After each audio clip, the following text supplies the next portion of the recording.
Promemoria. Ci sono cose da fare ogni giorno. Lavarsi, studiare,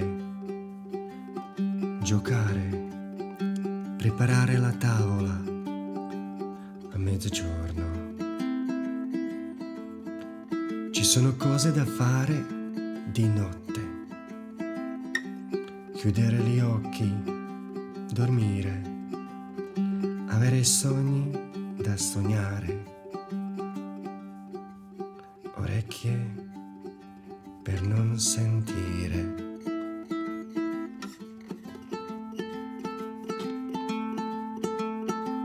Ci sono cose da non fare mai,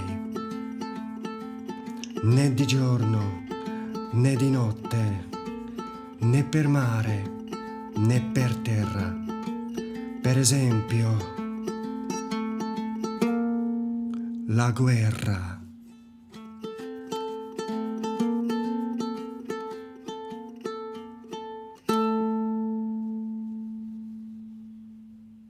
La guerra.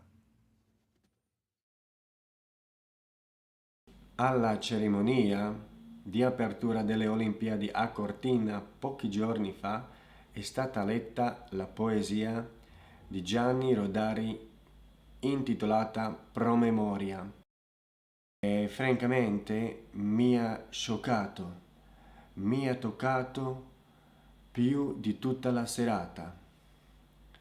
Secondo me era più emozionante per esempio del canto di Mariah Carey e forse anche di quello di Andrea Bocelli che ha cantato la splendida aria Nessun dorma. Promemoria è una delle poesie antiguerra più celebri e potenti della letteratura italiana, con un messaggio universale di pace. È una poesia pacifista. Infatti è una filastrocca, cioè una poesia per bambini ed è quindi comprensibile a tutti, sia ai bambini che agli adulti. È strutturata come una lista di cose da fare, lavarsi, studiare, così via. Perché? Perché i bambini hanno bisogno di liste da fare, no? Però alla fine arriva una conclusione, un momento sorprendente e anche cruciale, quando si sente ci sono le cose da non fare mai, mai e poi mai. Tra le righe c'è un messaggio importantissimo: mai la guerra. Dato che questa poesia mi ha colpito molto, ho deciso di fare questo video in cui la traduciamo, certo, in slovacco, perché io sono slovacco e anche tu sei slovacco o slovacca, o no? Quindi, se vi interessa, non andate via, vi spiegherò anche un po' di grammatica di base presente in questa poesia. Basta parlare? Andiamo! Ahojte všetci, ja som Lojzo. Mi chiamo Luigi. A dneska sme stále v olympijskom duchu, aj keď sa to nezdá. Táto báseň, ktorú som vám tu zabrnkal na tomto mojom malom kamarátovi. Pôvodne to chcela byť pieseň, ale nepodarilo sa mi to dokončiť, takže čo ste počuli.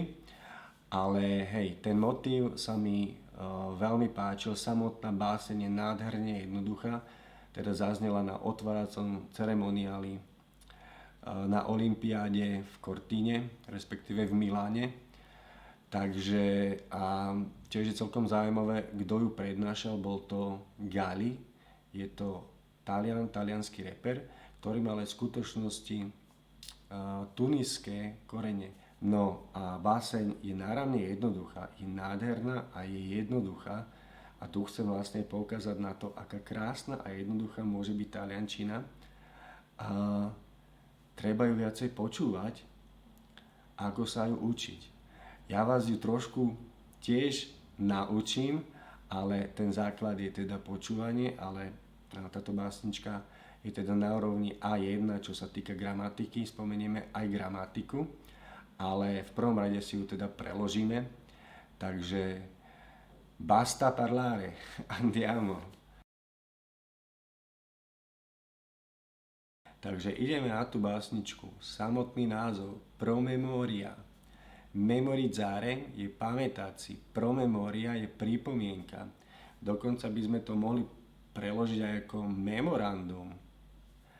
Ale nechajme to vlastne v tej literárnej úrovni, že pripomienka. Zistíme, čo sa nám má pripomínať. Ci sono cose da fare ogni giorno. Sú veci, ktoré treba urobiť každý deň. Ogni giorno, každý deň. Ci sono je väzba, ktorú teda vysvetlím neskôr. Tam sú doslovne cose da fare. Cose sú veci, da fare na urobenie. Sú určité veci, ktoré treba urobiť každý deň. Lavarsi, umyť sa. Studiare, študovať. Giocare, hrať sa. Lavarsi je sloveso, ktoré je zvratné, má na konci si a skloňuje sa trošku inak. Máme napríklad lavare samotné, umývať, a to je lavo, lavi, lava, laviamo, lavate, lavano. Keď to máme ako zvratné sloveso, tak prídu tam v každom ohybe ešte jedna jednoslabičná particella pronominále, proste prídu tam jednoslabičné my, ty, si, či, vy, si. Takže dokopy to bude umývam sa, mi lavo, ti lavi, si lava. Ci laviamo, vi lavate, si lavano. Áno? A my, ty, si, či, vy, si, keď si zapamätáte, tak určite budete vedieť aj pri ostatných zvratných slovesách. Preparare la tavola, pripraviť stôl. Preparare, pripraviť la tavola, stôl. Skutočne je to il tavolo. La tavola môže mať vlastne širší význam a môže to byť v zmysle stolovať spoločne proste. Nie je to len stôl ako taký. To sú také maličké odtiene taliančiny, ktoré ona dokáže. A mezzogiorno, na poludne.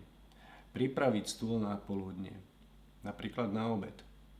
A možno aj nie, proste pripraviť stôl na poludne.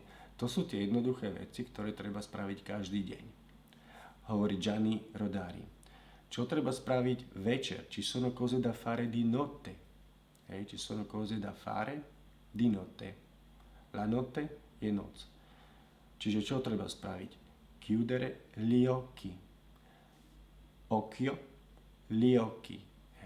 Chiudere, zavrieť, gli occhi, zavrieť oči.